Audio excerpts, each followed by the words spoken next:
Jeremy, hey, congratulations on Dice Reloaded. Thank you, thank you. Now, I have to ask because I know it's based off your short film, but where's the origination for your story for Dice? Yeah, the origination just comes from what I loved growing up. I liked Halloween. I like It the Clown or Pennywise. I like Friday the 13th. Those are the ones I like more towards like, the slasher films. So those are I knew I wanted to do a slasher film because it's just what I liked, and I knew I wanted to do an 80s based film because I feel like that's the pioneer of these slasher films, where it kind of all started. And I just wanted to kind of pay homage towards that with this new film I got out. So Now, Dice Reloaded is basically, I don't want to say a rehash, but basically an expansion of your short film. Can you talk about the process? And I don't know if you did reshoots or additions into the hmm film, because I believe the short film was like around 45 minutes long, and you expanded it quite significantly. Yeah, the short film was 45 minutes, and then what we did was expand more onto the backstory of Benny. Benny, our scarecrow killer. So the audience will definitely learn a little bit more about him and how he became who he is now, and then there's some more things we added in throughout the film as well. Also, I mean, everything was like kind of repolished, remixed, and remastered from like the sound effects, the score, the color grade. So everything feels a lot fuller, and it's a much better watch from beginning to end. Tell us about the construction for yourself with Benny, the serial killer, because obviously, as you mentioned before, it almost seems like he's based off of, all of our favorite slasher killers back in the 80s. And how did you decide on the face that hmm Benny was going to have? Yeah, I mean, I definitely wanted to have a scarecrow because I feel like scarecrows are definitely underutilized in the horror genre. And I also wanted to make sure he didn't have a mask on because I wanted viewers to see his eyes, his smile, all those type of things to bring more of a creepy feel to the film.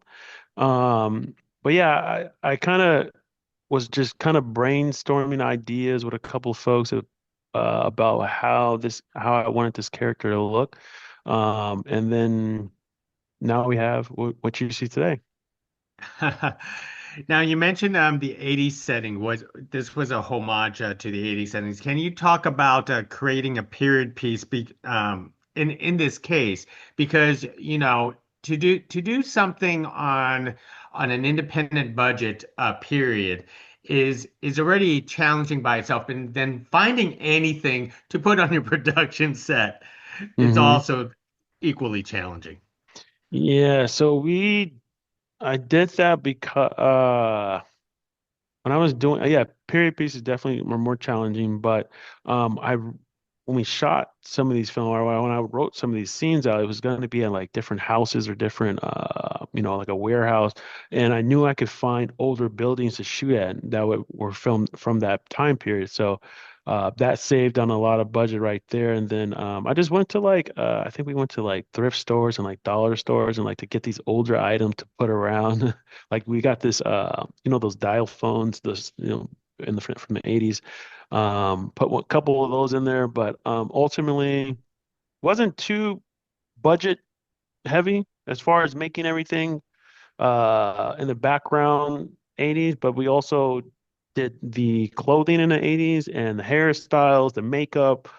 Um, what else did we do? The dialogue and the script was 80s based. So I really tried to tap into all of those things and make sure everything fit within those times.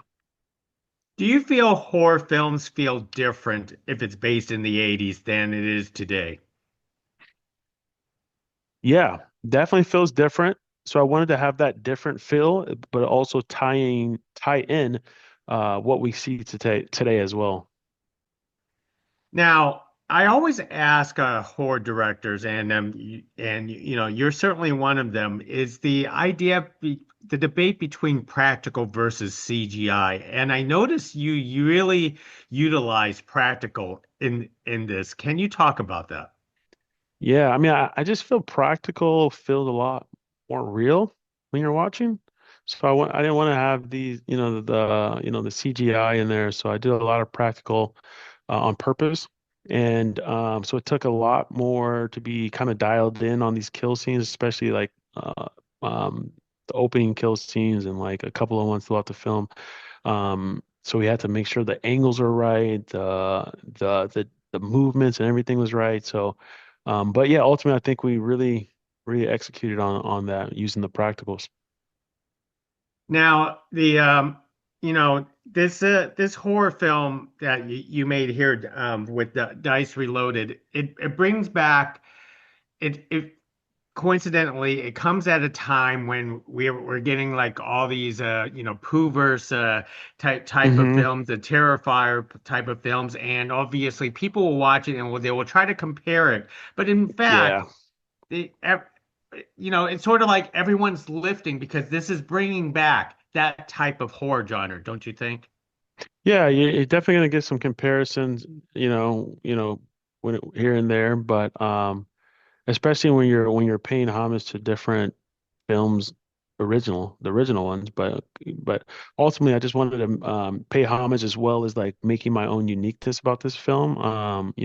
As far as the characters, the storyline, the different plots and twists that kind of go on throughout the film. Um, but if you watch the film, there's definitely a lot of uniqueness throughout it. Definitely want to bring that to the forefront for part two as well, for sure.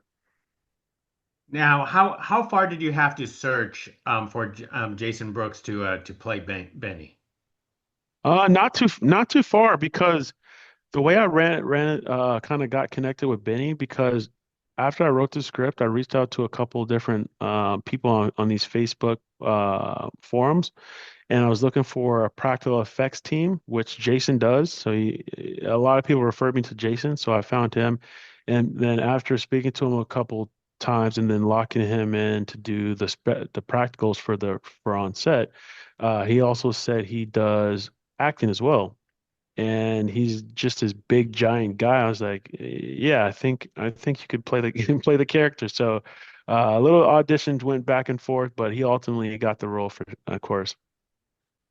Now, you created Benny to be very silent in this film. Why is that terrifying to audiences? Yeah, I mean, I think the lore of just this quiet guy, creepy looking guy, kind of not saying a word is more creepy than kind of hearing a voice. That's just how I grew up watching horror. I feel like the ones that didn't really speak were the creepier ones, so I didn't want him to speak. But also I wanted to, be able to see his facial expressions as well when you're looking at him. Now, Eden is the last girl standing. Tell us about recruiting her and why she was perfect in this role. Yeah, Eden just brought everything I was looking for to the table. She was a great actress. She had a lot of emotion. She had a lot of input on what she wanted to kind of bring to the character. And then, I was just kind of looking at her and a couple other ones, but everyone I was working with at the time who kind of went through the casting tapes thought that Eden was the best fit. So we went with her pretty much right away. And what is your personal love for this horror genre? Um, I love horror. Especially after making this film. Just kind of I like the way it makes me feel when you're watching it. It kind of brings you to the edge of your seat. Like you can't be relaxed. You're just kind of put into a different world when you're watching horror. So that's why I wanted to make a horror film. I just want to put people out of their, everyday elements and then bring them into my world and as far as this film goes. And one last thing with you, Jeremy, because you kind of teased us that there might be a sequel. So how far are you into it already? Have you already kind of written a script for that? I started brainstorming a lot of ideas right now. but that was a couple months ago. But most recently, I'm just focused on this one right here, just kind of getting the Right word here. out, doing all the marketing, doing all the legwork, making sure it gets to as many viewers as possible. But but for the sequel, I did write some stuff down, and I got some good things in the works. So hopefully we can bring that to you guys as the viewers soon.